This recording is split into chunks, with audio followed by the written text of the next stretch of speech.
देखिए, जहाँ तक आपने मुझसे पूछा सवाल कि मैं मुस्लिम हूँ, भारत में रहता हूँ, मुझे बहुत फ़ख्र है कि मैं मुसलमान हूँ और मुझे इस बात पे भी बहुत फ़ख्र है कि मैं भारत के अंदर रहता हूँ। पहली बात तो ये कि पाकिस्तान ये बातें बंद करे कि वो मुस्लिम कंट्रीज़ का लीडर है या हिंदुस्तान के मुसलमानों के बारे में सोच रहा है। हमें कोई ज़रूरत नहीं है आपकी मदद की, हमें कोई ज़रूरत नहीं है। मकबूजा कश्मीर में रहने वालों को रोहित जीने का हक कब देंगे? न्यूज़ में से एक लीड आउट जो दिया, बड़ा इमोशनल लीड आउट, वो ऐसा ही कुछ मेन कैंप में एडोल्फ हिटलर बोलते हैं कि अगर किसी मार्मिक चीज़ को, किसी इमोशनल चीज़ को आप थोड़ा एग्रेसिव होके बोलें तो आप लोगों को कमांड कर सकते हैं। दूसरी चीज़ आपने ये बोला कि लॉकडाउन वहाँ पे कश्मीर में बहुत लंबे अरसे से चल रहा है। आपको बता दूं कि वहाँ 1,500 के आसपास कोरोना पॉजिटिव केस हैं। अगर लॉकडाउन डेढ़ साल से 1 साल से चल रहा है तो वो केसेस कहाँ से आए? इतने सारे लोग वहाँ जा रहे हैं, वहाँ से लोग आ रहे हैं, तभी तो लॉकडाउन में लोगों को कोरोना हो रहा है। ये एक बहुत लॉजिकल सी बात है। अब कोरोना हुआ, वहाँ पे लोगों को दोबारा लॉकडाउन किया गया, उससे पहले खुल गया था ना, तभी तो लोग वहाँ गए थे या वहाँ के लोग यहाँ आए थे, तभी तो कोरोना उनको हुआ। अदरवाइज कोरोना कश्मीर में ओरिजिनेट नहीं हुआ था, चाइना में ओरिजिनेट हुआ था, वहाँ से इटली गया, इटली से इंडिया आया। दूसरी चीज डोमिसाइल कानून, जहां तक आप डोमिसाइल की बात कर रहे हैं तो इंडियन टेरिटरी, इंडिया में जो इंडिया के जो एरियाज हैं, इंडिया वहां पे अपना डोमिसाइल लगाता है और लगा सकता है, पूरा राइट है उसको।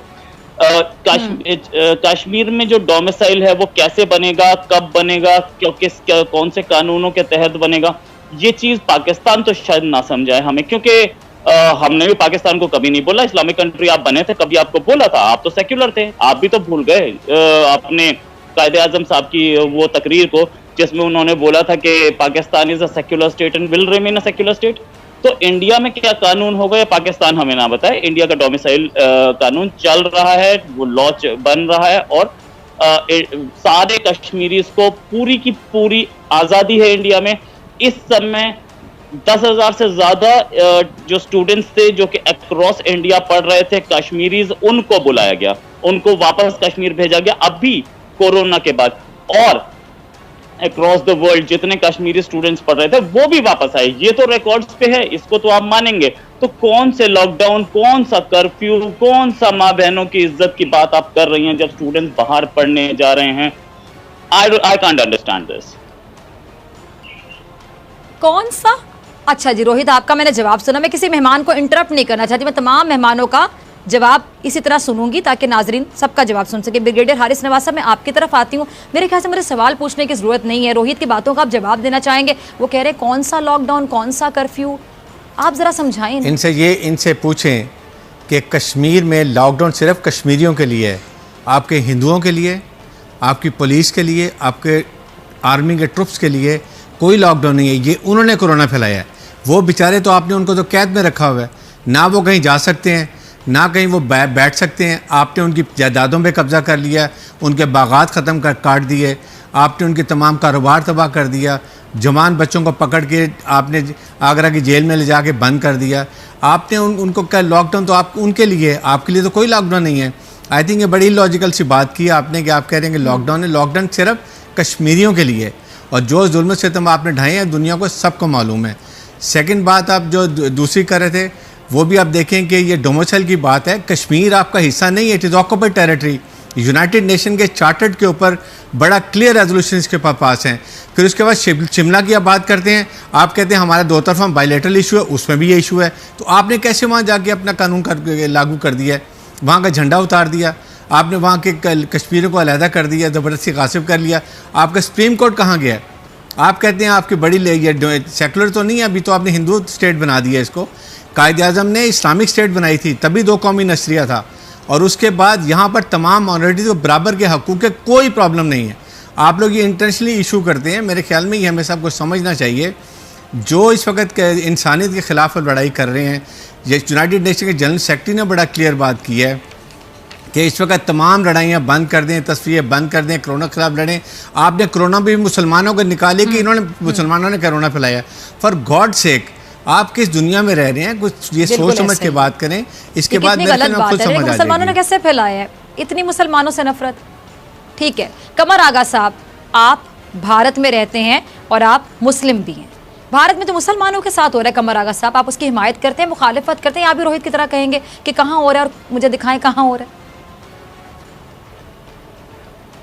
शुरू में जब आपने बात करनी शुरू की तो मैं समझा शायद आप बात कर रही हैं बलूचिस्तान या खैबर पख्तूनख्वा की, जिसकी कि वहाँ की जो रिपोर्ट आती है वो इसी तरह की है जिस तरह की आप कश्मीर के बारे में बात कर रही थी। मेरा दिमाग उधर ही गया, मैंने कहा कि ये तो बहुत ही लिबरल और बहुत ही चैनल है जो इस तरह की बातें कर रहा है, वो भी पाकिस्तान के अंदर। देखिए, जहाँ तक आपने मुझसे पूछा सवाल कि मैं मुस्लिम हूँ, भारत में रहता हूँ, मुझे बहुत फ़ख्र है कि मैं मुसलमान हूँ और मुझे इस बात पे भी बहुत फ़ख्र है कि मैं भारत के अंदर रहता हूँ। और हम ही नहीं बल्कि यहाँ पे तकरीबन 12-13 करोड़ मुसलमान रहते हैं। शायद पाकिस्तान से भी करीब नंबर होगा, उससे ज़्यादा ही होगा, बल्कि ये पुरानी मैं नंबर बता रहा हूँ, फिगर्स बता रहा हूँ, अब तो उससे भी ज़्यादा हो गया है। और हम लोग के पास बिजनेस है, हम लोग को हर किस्म की आज़ादी है, बड़ी बड़ी यूनिवर्सिटीज़ हम लोगों ने खोल रखी है, बहुत बड़ी बड़ी फैक्ट्रियाँ मुसलमान चला रहे हैं, सिप्ला और विप्रो और जैसी बड़ी कंपनीज, उसके अलावा पता नहीं कितनी वो कार्ड और जिनका शुमार ग्लोबल बड़ी कंपनीज में होता है, मुसलमानों की उसके ओनरशिप है। मुसलमानों की हालात यहाँ पे पहले बहुत ख़राब थे, तो हिंदुओं के भी ख़राब थे आज़ादी के बाद। जब इंडिया में पैसा आया मुसलमानों के भी हालात बेहतर हुए। आप बोलने देंगे हमें? और फिर उसके बाद ये कि जहाँ तक है हिंदुस्तान के अंदर गुर्बत भी है, मुसलमानों में भी गुर्बत है, तो हिंदुओं का भी एक बहुत बड़ा सेक्शन गरीब है। कमर साहब सॉरी मैं आपकी बात को काट रही हूँ, ये जो इतने एहतजाज कर रहे हैं लोग भारत में, वो मुसलमान है या हिंदू हैं? कौन एहतजाज कर रहा है, किन चीजों पे? यहाँ पे उनके साथ क्या वो अकेले मुसलमान थे? नहीं, एक सेकंड मुझे बात करने दीजिए, एक सेकंड। जो एहतजाज कर रहे थे वो अकेले मुसलमान नहीं थे, मैं क्या बोल रही हूँ, कौन एहतजाज? हिंदुओं की। एक मिनट फिजा बात करने दो, अगर बुलाया है तो। उनके साथ एक बड़ी तादाद की उनके साथ एक बड़ी तादाद की नॉन मुस्लिम्स की, और उनके साथ सब शाना बशाना लड़ाई लड़ रहे थे। हमारी यहाँ डेमोक्रेसी है, रूल ऑफ लॉ है, कॉन्स्टिट्यूशन है, उसके खिलाफ कोई नहीं जा सकता। सुप्रीम कोर्ट है, हाई कोर्ट है और दूसरे अदालतियां हैं जहाँ के ऊपर ये व्हाट आर यू टॉकिंग? जी कमर आगा साहब, कमर आगा साहब आप अपनी बात कंप्लीट कीजिए, और मेहमान अगर कुछ बोलेगा तो मैं उसके लिए रिस्पांसिबल। एक सेकंड, मैं आपकी बात सुन रही हूँ, आप कंटिन्यू कीजिए, मैं आपको इंटरप्ट नहीं कर रही। पहली बात तो ये कि पाकिस्तान ये बातें बंद करे कि वो मुस्लिम कंट्रीज का लीडर है या हिंदुस्तान के मुसलमानों के बारे में सोच रहा है। हमें कोई ज़रूरत नहीं है आपकी मदद की, हमें कोई ज़रूरत नहीं है आपसे किसी किस्म की मदद की। हम लोग यहाँ पे हैं, हमारी जो कुछ है परेशानियाँ हम खुद लड़ना जानते हैं, लड़ते हैं, मिलते हैं, और हम लोग अकेले नहीं लड़ते, हमारे साथ और दूसरी। यानी आप ये मानते हैं कि परेशानियाँ हैं? कि बिल्कुल होती है, किस मुल्क में नहीं है परेशानियाँ, किस मुल्क में नहीं है परेशानियाँ? इकोनॉमिक क्राइसिस है, हमारे यहाँ हम पे भी है, राइट भी होते हैं, झगड़े भी होते हैं, और फिर उसके बाद अदालत में भी जाते हैं, और उसके बाद हमको वहाँ से निजात भी मिलती है, छूट भी मिलती है। ठीक है जी, कमर साहब आपका पॉइंट आगे, मैंने आपको इंटरप्ट नहीं किया, ठीक है। मलिहा, कमर साहब की आपने गुफ्तगू सुनी, ये किस भारत की बात करें? जिस भारत को मैं जानती हूँ, जिसके बारे में हम देखते हैं, पढ़ते हैं, वहां पे तो सब कुछ नहीं होता। ये किस खित्ते में भारत, जरा मुझे बता दें आप।